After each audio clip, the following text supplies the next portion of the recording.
Hi, hello. My Hey, name is Lori Carter Muhammad. Welcome to the Carson Observer Podcast, the official podcast for Carson accountability and transparency, connecting you with the public pillars who shape our community and keep the city running, educating you about government and how it functions, and informing you about the happenings in Carson and how it impacts your daily life.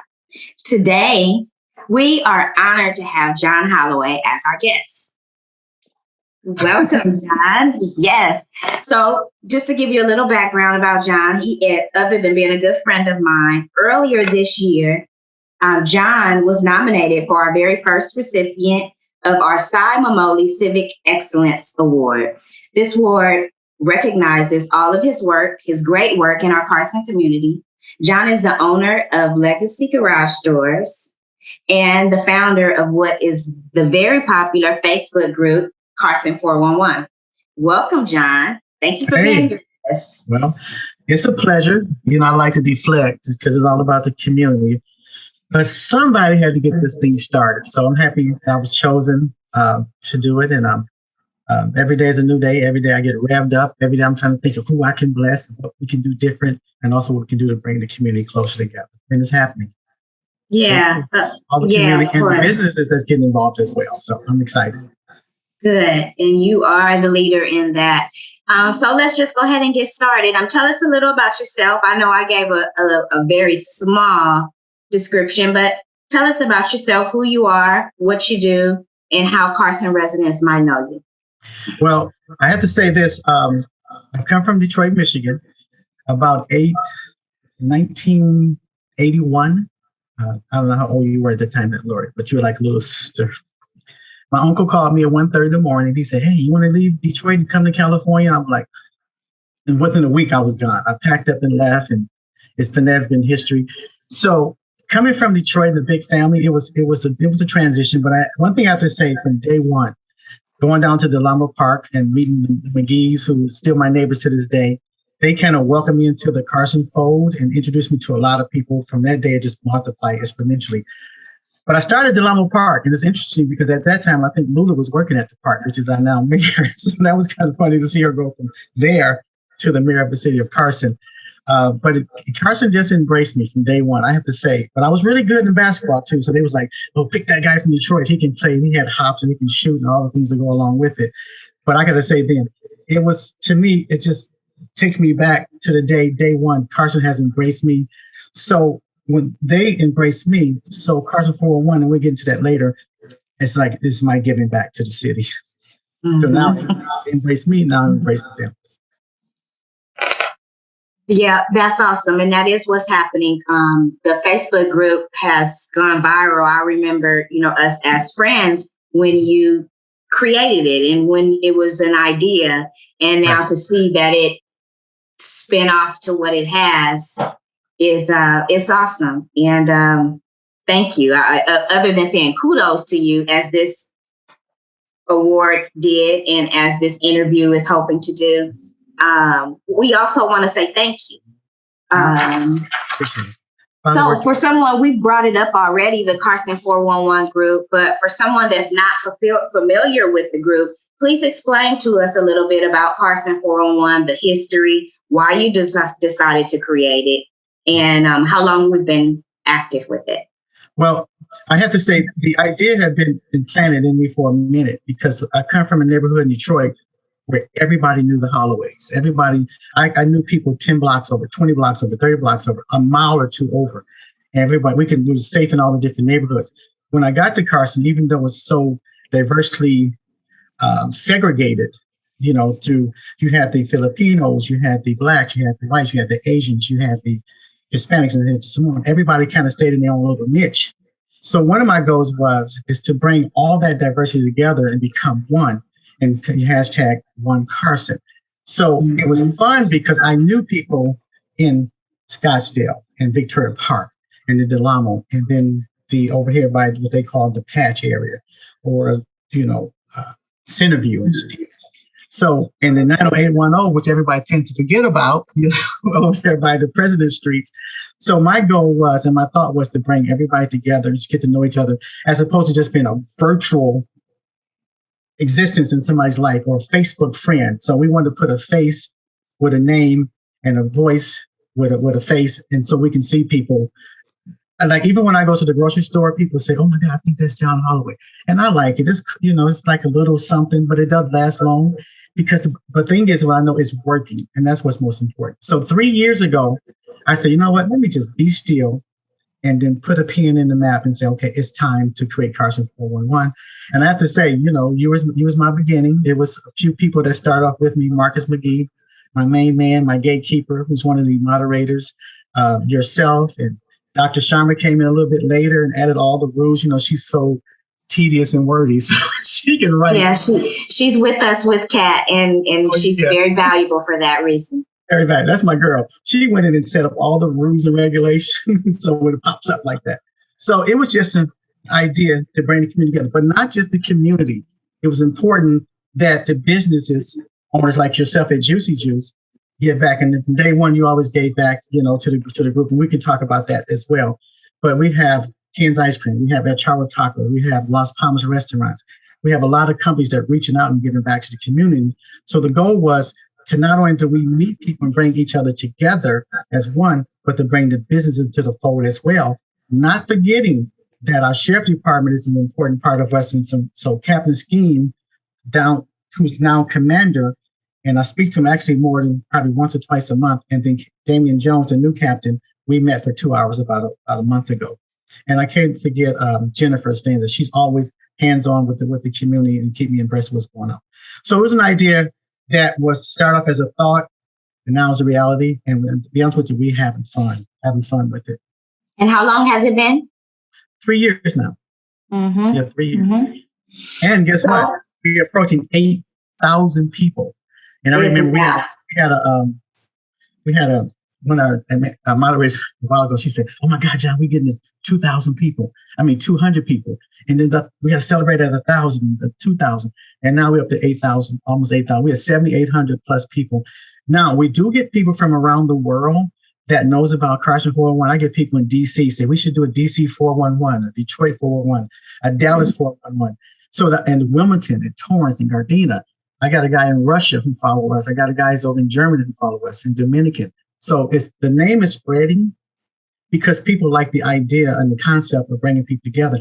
And on top of that, it's so important to know thy neighbor, not just know of thy neighbor, because people on the same block don't even know their neighbors. They don't speak to them, but it's okay.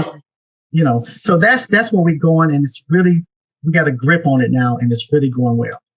Yeah, what I wanted to interject there and add is that that's not typical for Carson, for us to not know our neighbors. So what you're bringing back to Carson is something that made us very unique in the first place. Yes. I think social media has played a hand in us separating. So with Carson 411, you're bringing us back together. And not just digitally back together, but back together hands-on as a community. Again, thank you. It's been that part has been fun. Yeah, right. Then that kind of brings me, when I say bringing us back together, you created certain events and certain spinoff groups that bring us together. Let's talk about some of those things before we get to the newest group. Talk about some of the charitable efforts that you've done leading up to creating that spinoff group. Well, one thing for sure, most people, I haven't met a person yet who doesn't like giveaways, especially the ones they don't have to pay for. Right. So we thought a good way to get people involved and not just sitting on the perch and watching what happens to get involved is let them take part in some of the efforts. Like, for instance, one time we did, Juicy Juice did a cleanse. So one week we say, okay, we're going to pick a number. This is the good thing about it. We say pick a number from 1 to 411, and the closest number will win the giveaway. So Juicy Juice gave away a cleanse package 1 week. And the next week we did another company. And I have to say, Avon rep we have in our group stepped up. Mary Kay rep stepped up, Betty Harris, and what's Miss Kayleen? What's her name? Betty Harris is Avon, and our Mary Kay, Kathy Powell. Yes. So we get people who stepped up, and the thing about it is it made other people step up. And then we went to Ken's Ice Cream, and we bought 100 ice creams, and then we did a bike ride. We all stopped over there, went back before closing, and everybody ate ice cream. So, so the church, some of the things that we do, the goal is to plant enough seed where our community can bask in the harvest. And what I mean by that is when people hear about good deeds, we did Pay It Forward Friday. I started that about 10 years ago. So every Friday, somebody would reach out, pay it forward. And it's not always buying somebody's gas or the meal behind you in the grocery store. Sometimes it's just opening the door for somebody, a kind spirit that day. Sometimes it's just saying good morning. What I found out, Lori, this touches my heart because my daughter's name is Lori. And, we lost her to suicide in Carson. But I always think back, if someone had a kind word for her, maybe that would have talked her off the ledge. So what I realized is that you don't always have to speak the evil in you. You can speak the good in you. And light always overcomes darkness.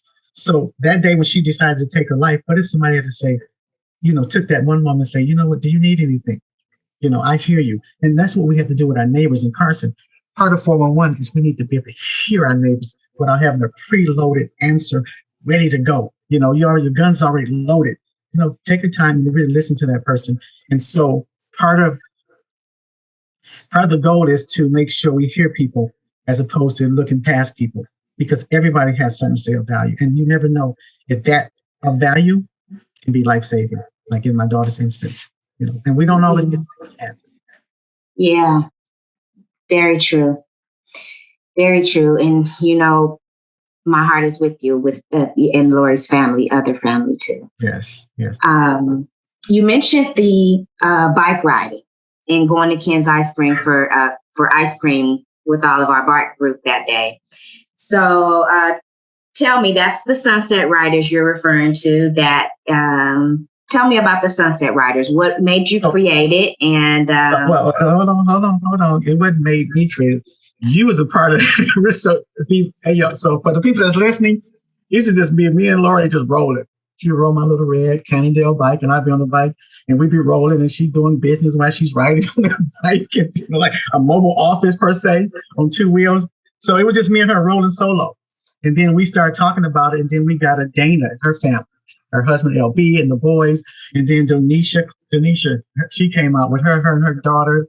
And then we had Brandy come out and her daughter, and then we had Calvin Sr., so everybody started, Eric Robson, his family. So it became a family event.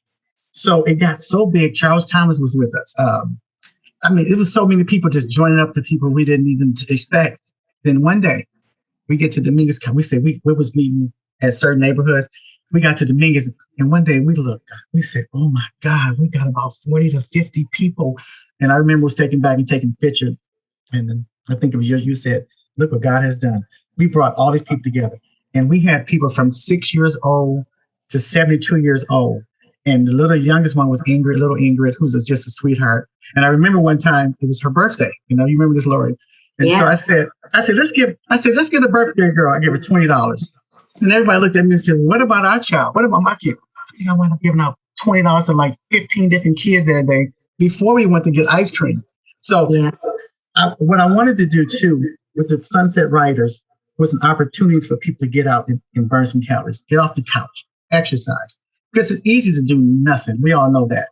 But as we get older, your body settle into these old ways, and people got high blood pressure. Now, see, I wanted people to say, I'm suffering from high blood pressure, high cholesterol, hypertension, diabetes.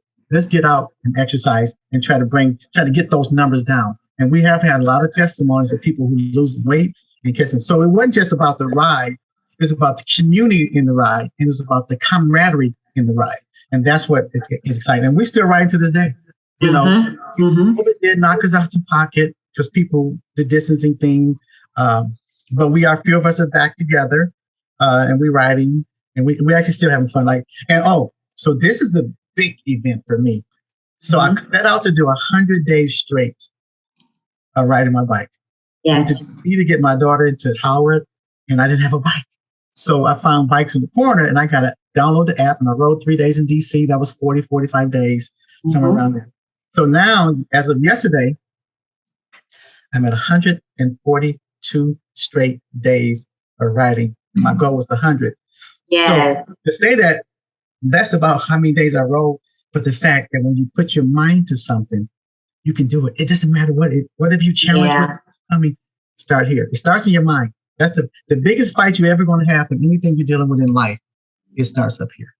Yeah. So Sunset Riders has been a blessing. And don't forget about the Sunset Walkers. Right. Miss Peggy, Annette Crawford is the number one. Peggy, Olivia, Hunter, those three. So they was already the dream team. So what we did, we had our Sunset Walkers, which at the time was run by Jackie Lewis and a few, and they would come together and get the walk on. So people that can't ride a bike, don't have a bike, no excuses. We're getting you off the couch, walk. I don't care if it's 10 minutes or 5 minutes. Let's get started. Yeah. Yes. Yes. Okay. So that's very good. The Sunset Riders that we did, that was just before COVID, huh? Yes. Yeah. It was. Because I was a little confused thinking that was our way to get out for COVID, but you reminded me that was before COVID. And we have to shout out to Donisha because that's where the name came from, right? Hello. Right. Because that's on my list to say, right? Right. So Donisha looked out across the horizon. Right. Yeah. She named the Sunset Riders. And then you know how many sunsets we caught by the beach? Right. Down the beach or most of the beach. And right. For those who don't be afraid to come out, but we have rode up to 10, 20 miles. I mean, Laura and I rode from the riverbed to downtown Long Beach. Oh, our city treasure came out. Monica Cooper, remember she came out? Yeah. Mm-hmm. We got caught. It was so dark on the riverbed. We had to use our lights on our cell phone to light up the path. And we said, oh, we're never doing this again. Not doing that again. It happened again, though. Yeah. And, you mentioned it being about camaraderie, and I think that's why it's grown and still exists to this day because being able to get out and touch people has been a lost art with COVID, between the internet and then COVID restrictions, us being able to get together has proven to be really important with the Sunset Riders and Walkers still getting together. But to Lori, to that point, it was an opportunity to hear people and see people and touch people. And the good thing about it was we didn't know things. We talk to people every day. We didn't know what they was going through with their thing. But in the camaraderie of the ride allowed us to speak to people. If this person has a cat, they have a dog. This person is an artist. So we got a chance to know each other intimately. And that's the fun part. And still to this day, we're still learning about our riders. The numbers dwindled a little bit because of COVID and people. And obviously our riders have got faster and better and stronger. The women in our group is so strong now, it's unbelievable. We did 2 weeks ago, I did 70. Oh, Lord, you don't know about this. I did 70 miles. That's 70 miles in one day. Oh, my. Yeah, 70. And I wanted some more. I was going to just go for 100 miles. I said, that's another day. But miles, so that's my highest right now. It doesn't surprise me. You have always been an overachiever, a bar setter, and then I don't drink coffee. I don't drink beer. I don't drink. I don't eat meat. I'm plant-based. Yes. I do juicy juice, so that's a good one. Yeah. Yes. So I don't have anything. It's just a natural energy that I brought from childhood to California. And at 60 years old, I know I don't look. Let me raise up the shirt. You can see my six pack. No, please don't show us. My bad. No, please don't show us. This is a family-friendly show. So let's talk a little more serious. The Dominguez Channel Older. Yes. What do you think about that situation? I know you've helped get air purifiers to the residents. Talk about how you were able to acquire those purifiers, and then also how you were ensured that they got put into the residents' hands that weren't able to necessarily come out and get them themselves. Okay. So, as always, the good thing about Carson 411, because that's what it is in 411 is the information that goes on the Carson. So thanks to all the members of Carson 411 who's quick to put it in the air, and get it heard. So when we first heard about it, it actually was shocking everybody because I used to look over into not too far from your parents' house, you look over into the little riverbed and I used to see minnows down there, little small fish just swimming around. I used to get a net one day and come and scoop them up. Yeah, you're right. Yeah. And now you're looking at it's all black.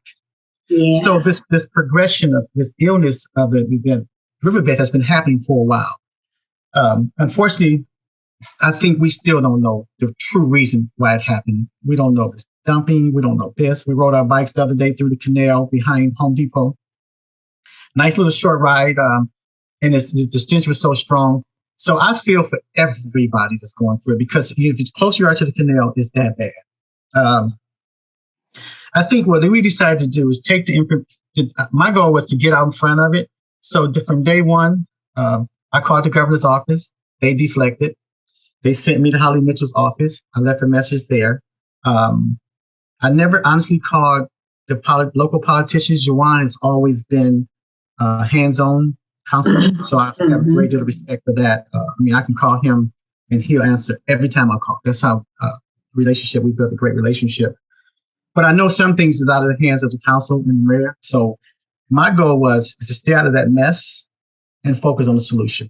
I think we spend too much time getting aggravated with problems. And step one in anything in life, you should identify the problem. Because the problem never talking about it ever doesn't make you feel. You saw all the anger that came out doing this thing. So my goal was, I'm going to go talk to the people. So I went down there every day. I rode my bike there, drove and talked to public health. I talked to all the officials that was down there at the time who make the decisions about this, and wrote down some stuff, and we talked intimately about what we need to do and how can I get these into the hands of the people. So I went up to Victoria Park yesterday, and they still handing out air purifiers.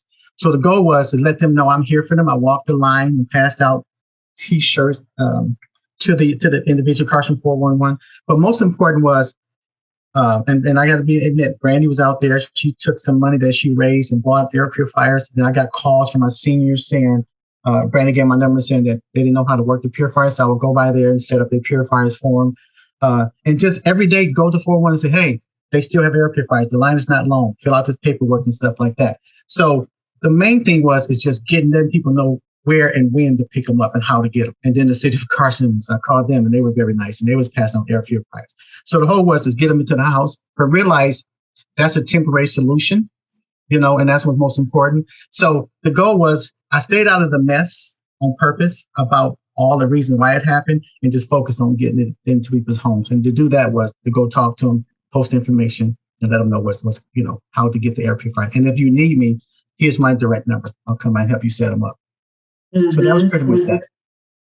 Yeah, and that's just an example of your efforts through Carson 401 and the many things. I mean, you've done a drive for our expecting mothers, right? And you do a giveaway for not a drive. You, as many that said they were pregnant, you gave each one something. Yes. There's many things that you have done through Carson 411. So I understand you've recently made it a nonprofit. Yes. Congratulations, because that's big.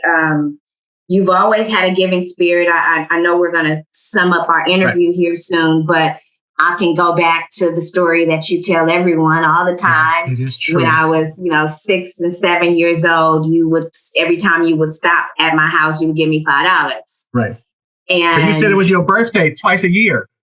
I do not know about that part of the story, John. But to say that you have always had the giving spirit, just like you created one of your programs 10 years ago. Carson 401 has only been here for 3. So it's a natural progression that you created a formal nonprofit so you can get some of these businesses around here to have the responsibility to donate to you in your efforts at helping the community. So again, thank you for that, because that formal organization will only propel the organization and your efforts, which is only a win for Carson. Yeah, Nikki, Lori, let me say this.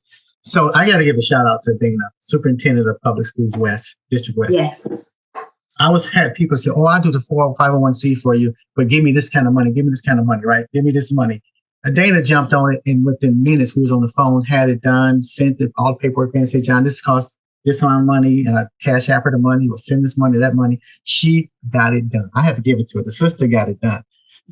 Major shout out with her. And another thing too, we want people to know we want to forget anybody. So I woke up one morning and said, any pregnant moms in Carson, let's bless them. So Avon rep stepped up, and then the Mary Kay rep, Kathy Powell and Beth Harris rep both stepped up. They put together gift bags.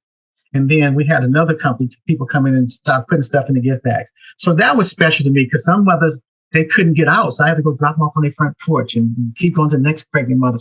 And they were all very thankful.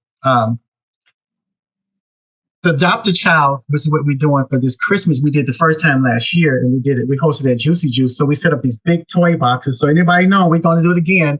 We got these big toy boxes. You just come by and drop them off. And while you're there, pick up your juice. Get you from the small to medium to large. Get your juice and your snacks.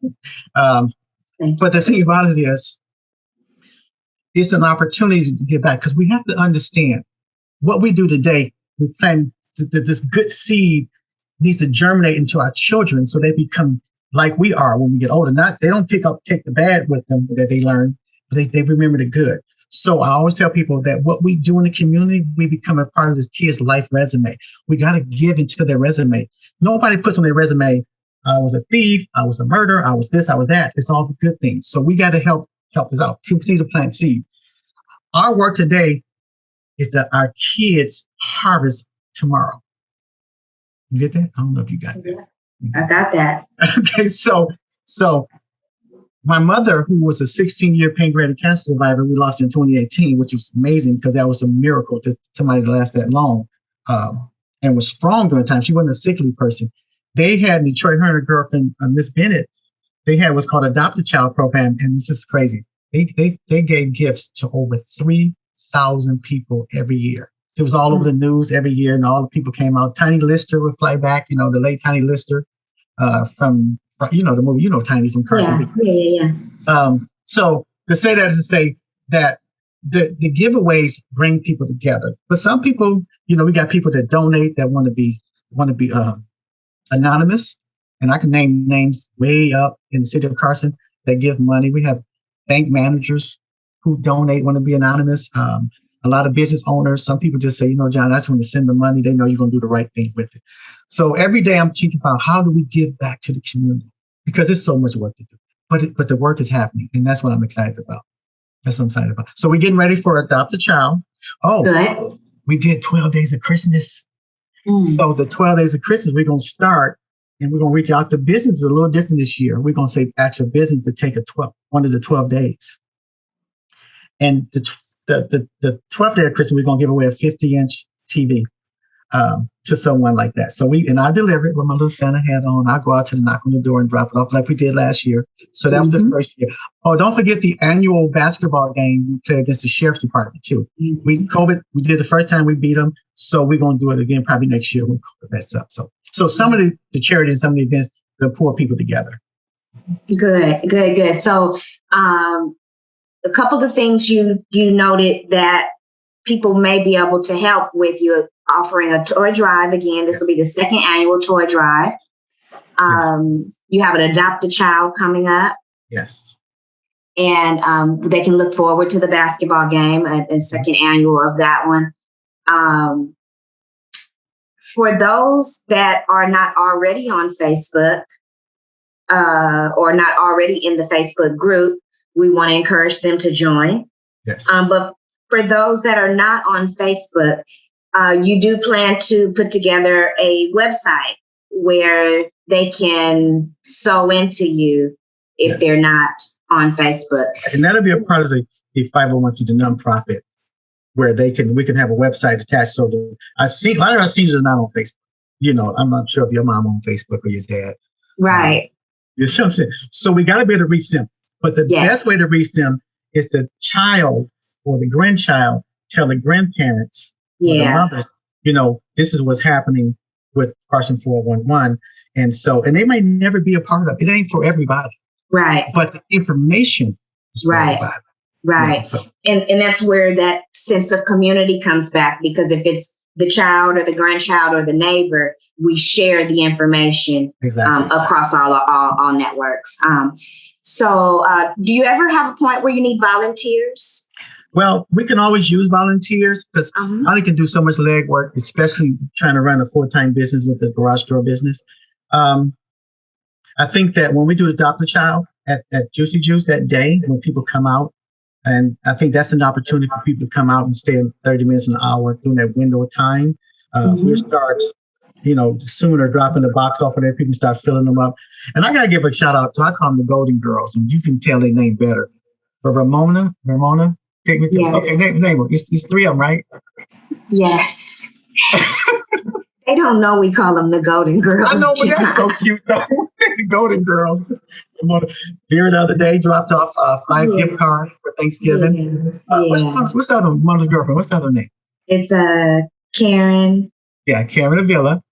And Mona. And we're going to get in trouble for that one. Yes, we are. And you didn't have to. So anyway, I know, right? So anyway, the Golden Girls. They step up every year. They drop off the Juicy Juice, and they drop the toys in the bucket, and they adopt a child. And so I'm just excited this year because you should see the look on the faces of the kids when they get something. And these are homeless kids sometimes. Oh, Miss Lori, we got to talk about the fact that we got 2 people off the street. Oh yes, well, let's end the interview on that good note. You share that information with us, and then I have one more question. I just got to have an answer from you, but I'd like to hear about those two. I'd like you to share about those 2 families that you got off the street. Okay, so a shout out to what's the bread place in your Carson? Panera. So Panera would give bags of bread every Sunday to one of our members, Maria. That's my Cubano. That's my Mr. Cubano amiga. So she would drag it to me and say, so I would take the big bags and go to the homeless camps and drop them off and let them do what they do. And then, so one day, one of our members, I'm not going to mention her name, even though she's proud that she's open about being homeless, but I named her to be. So we would go there and give her food. And one day we raised money through the group. We said, I want to get a homeless off the street into a hotel. We got her off the street, out of her tent, into a hotel. So I went down there, took my credit card and got her in and took her to another motel. So anyway, long story short, she got her own place now and she's working and she's doing good. Recently, I got a call from a family from the principal at Carnegie. Is that Carnegie? Carnegie. Mm-hmm. Dana. Brother works there, and he said that we got a family that's living in the car. We raised money and gave them money, food, and everything. So now they have a place. And now we didn't assist in that place, but we assisted in getting the kids clothes and food and money and stuff like that.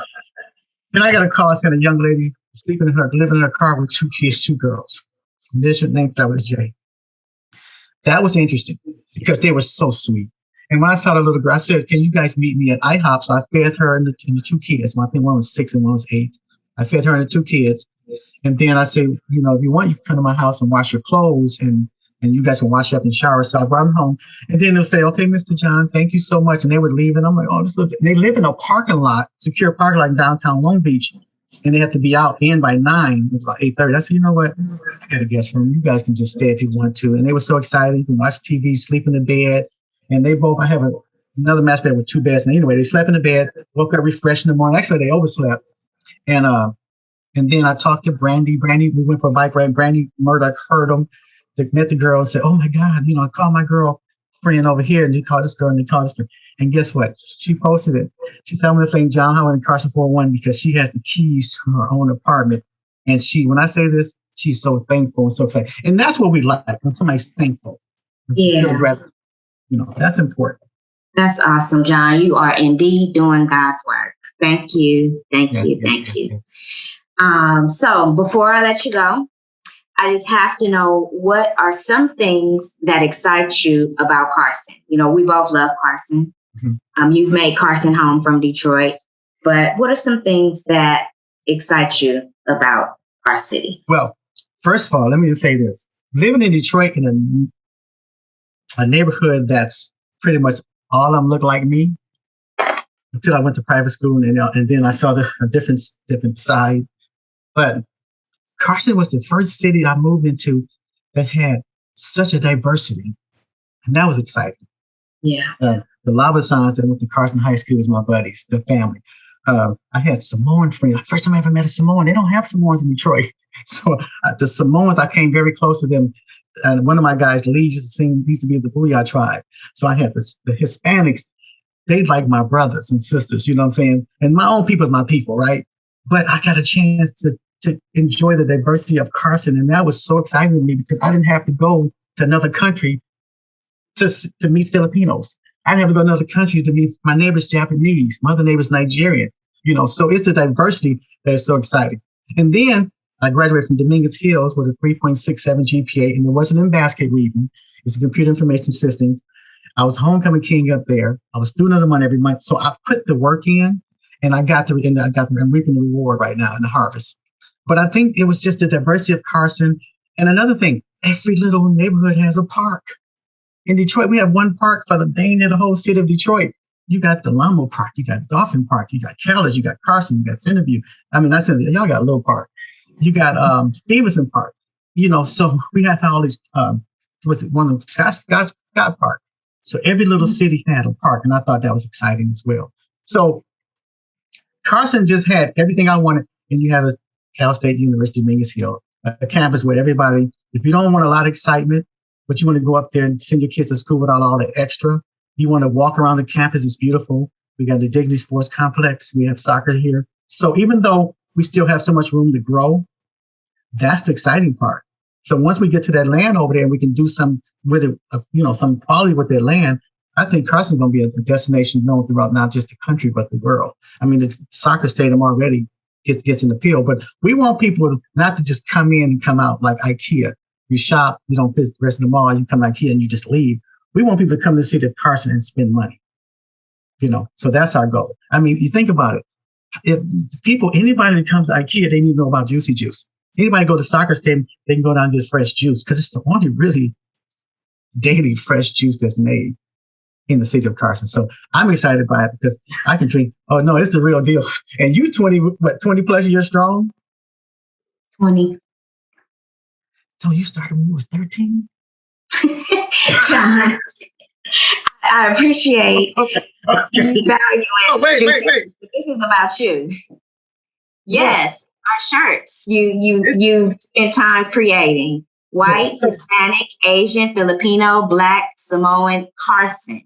So that is Carson. What makes us up. And then Carson 411. So how that's do people who we are. Get in touch with you, John?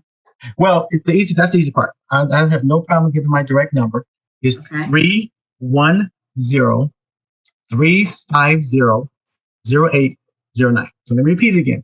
310-350-0809. And we're looking for people that can help to volunteer for different things. We need people to come out and donate their time, donate their energy, donate money. You need people. We got people, a prayer group that people pray for people. So we here. So we standing by. You can call me 7 days a week. I don't take days off, and I'm ready to. And lastly, when you come to the group and you join, just one last thing, we don't do negative. We just don't. We either be deleted the post, block the person. We don't use foul language. We let you get away with a couple of things. We don't attack our politicians, no matter good or bad. You cannot go after a politician on 411. You can't attack our law enforcement officers. You can't attack other members. So we just keep it healthy as much as possible. And I thank Dr. Sharma for putting the rules into effect so these alerts pop up when somebody uses the B word or the F word, it pops up like that. And we don't just maliciously just say we're going to delete you. We give you a chance to rebound from that. But I think the most important thing is to keep it healthy, and I think that's why it's been growing. We do turn down about 500 people to 1,000 people a year because we know it's a lot of trolls out there, and people just sometimes, we had a lady call me and say, well, I heard this is a place to advertise because one company, I'm going to leave you with this. This guy said he did $250,000 worth of referrals from Carson 411. Lord, that's crazy. And guess what? How much he gave back to the community? It's zero. We want our community to give back. And so we can use that same seed and give back to the people. Because one day we hope to be in a position where we can pay somebody rent for the month. They rent. And we want to also get Toyotas and the Hondas and Kias involved, see if we can do a car giveaway one day. So that's the long-term goal, car and pay somebody's rent. And I think we can do it. So we'll look forward to having you back to talk about those things, because we know with your spirit and your drive, you'll get them done. Oh, I'm going to get it done. Yes, sir. Get it done. Yes, sir. John, it's been a great time talking to you. I appreciate your time. And is there any last thing you want to leave us with?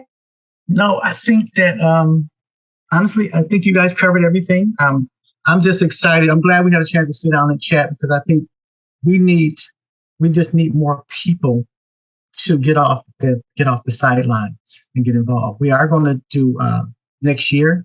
We're going to do a 90746 versus 90745 in conjunction with 90810, a baseball game. We're going to do a softball game at the park when people can come out. And we want people like you, Lori, from Juicy Juice, to have pop-ups. We want the restaurants to come out, because Charwa Taco is going to do it. Ken's Ice Cream will do it. We have pop-ups where you guys, people can get a chance to meet you guys as well. We want a business, and we also want to do a walk with the sheriff's department, where we actually do a walk and bike ride. We just not go far around Carson, and talk to Captain Jones about that as well. So we're going to that way to bring the community together. And also we're going to do a thing called Lunch with the Cap. So he'll meet at some of the parks, and you can bring a brown bag lunch like that. So that's pretty much it in a nutshell. Everything we do is to bring the community together. And I'm thankful for my moderators, Johnny Bishop.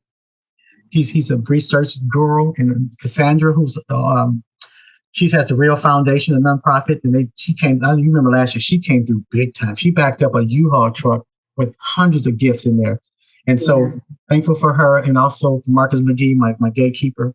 And so shout out to all those people that consistently give back to the community and not just sit on the sidelines. So those people I really appreciate. We want to get more people involved, and I think that this interview would make it become more infectious, where people will come out and join our cause. So I'm happy about that. So I agree. And John, I know we've talked about this repeatedly, and so I won't make you go into it, but hopefully there is some room in your heart to not just be a leader here with Carson 411, but to consider being a leader in our local politics. Your spirit and your drive and your ideas and your enthusiasm could be of a big help to our brother Juwan. Okay, so let me speak to that. Right, let me speak to that. So I do hear that. I think your calling, you operate within the calling. When I'm called, then I will stand up there. But I think what our politicians have to remember, we're the voice of the people. We're not our own voice. We're not on our own personal agenda. When you listen to the people, you got to get out and march with them. You can't sit. This ain't for everybody. But as a politician, it brings out, unfortunately, not necessarily the healthy in people. But we need the community to know that the politicians stand with them and march with them and hold their hand through good and bad. And it's okay to say, I made a mistake or I missed it. You know, you're going to be judged worse if you just sit back and just be in denial. Like when this pandemic hit, you know what I was getting, which was an honor? People said John Hollaway is doing more for the community of Carson than all the politicians in the mayor together. And that was sad. I didn't want to hear that. But you know, I went to the restaurant depot, used my account, bought 50-pound bags of rice and beans and cases of Lysol spray and cases of this. And I would ring, Leslie Winston called me. She said, John, my dad needs something. I would go ring the doorbell and leave a bag. And as I'm pulling off, he was like, who are you? So I did that for all the seniors. So lastly, we want to recognize everybody. I did a thing for the kids. I mean, remember what we had said, we want people to send $5 to kids, but send it in the mail. And the branch manager at Bank of America sent something. I sent some to Denisha kids. So we want to get people involved. Anybody that's pregnant, anybody that's sick, anybody that's our seniors. We recognize our seniors, the oldest seniors in the city of Carson. We don't want to miss anybody. And if I have, let me know, because I want to come full circle and say, you know what? We want to give awards to the seniors inside. We want to recognize the politicians who stand by us and stand with us. We want to recognize the sheriff's department. We want to recognize the gardeners, that we want to recognize the little kids that's pulling in people's trash cans, like little Jake, Brandy's son. Yes. We want to teach these people through our actions, and we have to be better at as leaders. We all are leaders in our own household, and it kind of gets out into the community. But to your point, I think Joanne and I will be a formidable team because we're about the people. But until that day comes when I feel like I'm called, I'm gonna sit back and just keep doing what I'm doing and help build this community up and bring it together. But I thank you for your vote of confidence because you be on me, girl. And I'm not the only one. I'm sure. I know. The Carson 411 is up to 8,000. I'm sure you have some more support. Oh, I do. We actually do. John, I'll have to say thank you for joining the show today. Thank you. It has been a pleasure. You know, you and I talk all the time, but it's been a pleasure to sit in this seat and interview you, my good friend, as our honoree of the Cy Momoli Civic Excellence Award, and to hear all the great things that you have coming towards the creation of your new nonprofit. Yeah. So let me leave you with this: a shout out for the award. My goal was never set out to receive an award. Yeah. My goal was set out to plant good seed and let it germinate. But when I met Cy's wife and the children, that was heartwarming. That lady, she touched me. When I hugged her, I could feel her spirit. Mm-hmm. This eminence about her. Her husband still lived in her. Mm-hmm. And she passed that healthiness on to me. And it gave me another source of energy, if I had to put it that way. And I'm thankful for that. The newspaper came out. I thank Kat for what you guys do, for not being afraid to be transparent. Yes, sir. Oh my God. Let me tell you something. That itself, when you can strip down before the community, when you give people the back, what's happening behind the scenes, I think that people need to know Kat is the real deal. And we need to get more people to know, not just about Carson for one, but about what this accountability and transparency committee does. And you guys have been awesome. Kristen, I think Philippa, Dr. Sharma, yourself, continue doing what you're doing. We're going to bring that news to the foreground, and we're going to make it rain. So we're not sitting back waiting through a drought. We're going to make it rain every day, break it rain, blessings, information. We're going to touch hearts. The goal is to just continue to be a blessing and help people sometimes people just need a good word. You know, they need a good organic juice. Right. Right. So thank you guys. I appreciate it. Thanks for taking the time out to sit with me and talk to me. And I'm just thankful. And I do appreciate you guys. Thank you, John. And I take this time to thank you for listening to the Carson Observer podcast, connecting, educating, and informing the residents and stakeholders of the city of Carson. Take care and be on the lookout for future episodes. Peace. Bye. Nice to see you. Bye, guys.